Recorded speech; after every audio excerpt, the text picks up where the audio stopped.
Ladies and gentlemen, you're about to hear a story from former WWE superstar Rico on Life on the Road or Airplane, and you're about to be completely damaged. Completely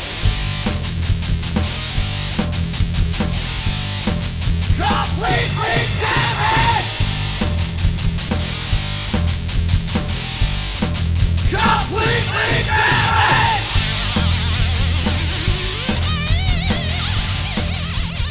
Welcome back, Damaged fans. I'm with Rico. Thank you for your time, sir. Thank you. Now, I heard this story about you on an airplane and a rude passenger. Your thoughts on that story? Oh, yeah, that happened. I was on my way back. I think we were in Bangor, Maine. We caught a connection in Cleveland. And about halfway through the trip, I was in first class, and I was sleeping, and the stewardess tapped me and woke me up and said, we need your help. And I'm like, okay, for what? You know, and she said, there's a passenger in the cabin hitting other passengers. And I thought, yeah, right. You know, I had the chops, I'm wrestling. I figured they want an autograph or a picture.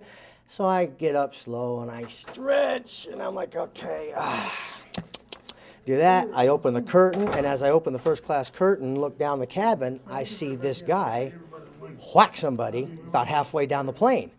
And I said, oh, no, you didn't. So I take off down the aisle. I knock the stewardess into the seat, and I go and I grab this guy, neck and butt, and I bend him over, and we're on our way back to the end of the plane. We get all the way back, and I take his head and I ram it into the lunch carts. Pow! On the ground he goes.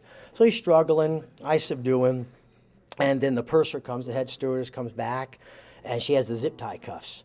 And me being a former cop, I went, okay, time out. You know, he's subdued right now. I said, you put those on, there's no going back. Once you arrest, that's it. You might want to think about this. Maybe we could talk to him, settle him down. And as I'm talking there, all of a sudden this guy bursts around from the other side. Hi, Airborne Rangers, you need any help? And I looked and I said, where were you sitting? And he goes, right over there. I said, then why didn't you do anything? And I'm thinking to myself, I'm in first class. You could have Airborne Rangered this guy. So now I got him. So I'm talking to the purser. Captain wants to know what's going on. He quit struggling. So the back of the plane, it's 232. So in the center, she asked what to do. I said, okay, you take this person, put him in my seat in first class, take the center person, put him in ding-dong seat, and you take the third one and put it in Ranger's seat. You know, I'll sit him in the middle, and we'll sit on either side of him, tell the captain to continue to Las Vegas, please, because he wanted to defer and go to Arizona. And I was like, 4 days on the road, I'm taping, I'm sore. I'm going to see the wife, only a day and a half, then I got to go back on the road again. So captain said, okay, we're going to Vegas. Well, he sits down, and he starts, as time goes on and the pain's wearing off, he starts getting a little more mouthy, and who are you? Are you a cop? And I'm thinking, you're going to wish I was a cop if I unleash on you, because I got no rights. I whoop him. I don't care. So he starts to try to get up. I sit him down, and people already know what's going on. So now they're doing the turnaround to see what the guy's doing, and he starts yelling at them, shut around, shut the F up, what the F you looking at? Well, that's it. He tries to stand up, bonk, unseat him, back around the corner, bang, into the corner again. Down he goes. I said, now zip time. So she zips him, and he's starting to struggle and spit and kick, and there's a certain maneuver that I know. I just laid him on his face, took his arms, and lifted him up, and put my foot in between there and stepped. And now his arms are up here, and now he's compliant. And she tells me I have to write a statement.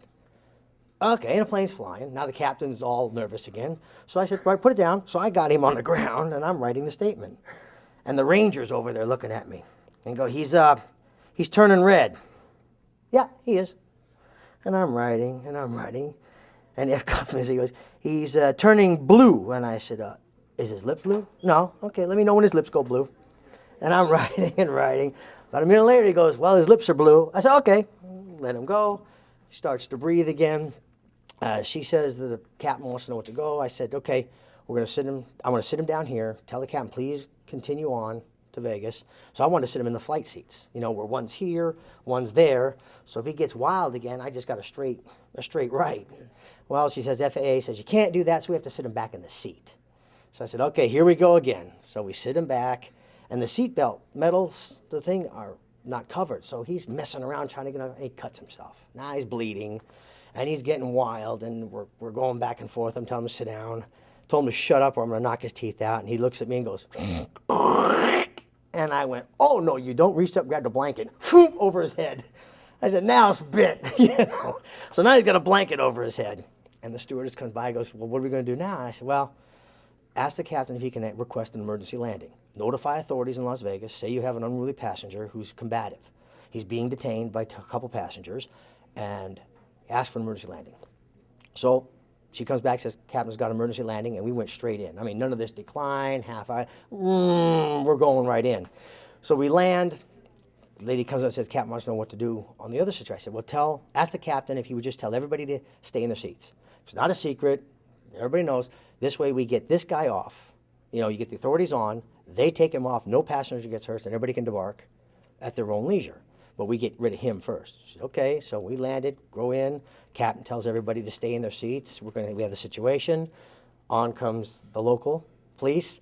And as the cop's walking back, the ranger pipes up and goes, I think you better take the blanket off his face. I said, why? He goes, because it doesn't look good. I said, I don't care.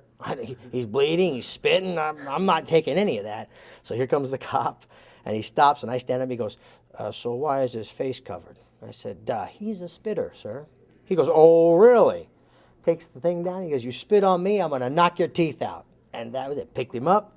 We all walk out. Everybody in the cabin's clapping. They put him on a gurney, and then I see the news crew coming this way. And I told him, get me out of here. Come take me out the back way. He took me out on the back, and then I took off, and this guy went to jail. And it was Delta Airlines. And when they heard about it, I think they gave me like 50,000 air miles for doing that. Oh, wow. So that was my airplane story. And I was just informed yesterday that it was in the book. I didn't know it was in the book. And I told that just like off the cuff, talking to somebody at WWE, and whang, I guess it's in the book. The opposite of the gimmick, basically. Yeah, well. You got to do what you got to do, though. The two gimmicks. I mean, you know, you played the stylist, and you played the metrosexual character, you know. Like I always said, real men can wear pink, you know. But it is what it is, and I got to entertain under those characters, and it worked out well, and mostly because of the fans. I was just telling them yesterday, you know, how it worked, and you know, how can you think of new things like that? And I said, I was just going to listen to the fans, because they come up all the time. He goes, because they used to come to me, you know what would be really funny? And I go, no, what? What? Tell me. And they would tell me, and then you'd start thinking things, and it would go into this move or this routine, or spanking somebody this way in the butt, riding this way out of the ring, you know, kissing them on the forehead or something.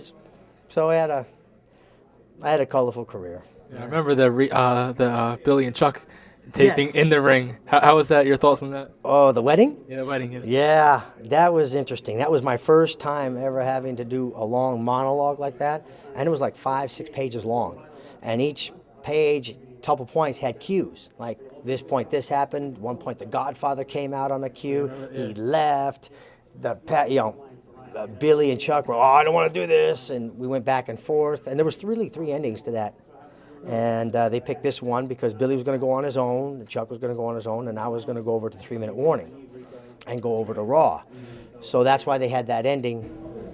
The car's ready. Okay. I had that ending, and that's the one we went with, and I went with 3-minute warning after that and got to Raw, and I got to wrestle Ric Flair, and I went over on Flair. I mean, what a highlight. That's true. So, Rico, thank you very much for your time. Appreciate it. Appreciate it.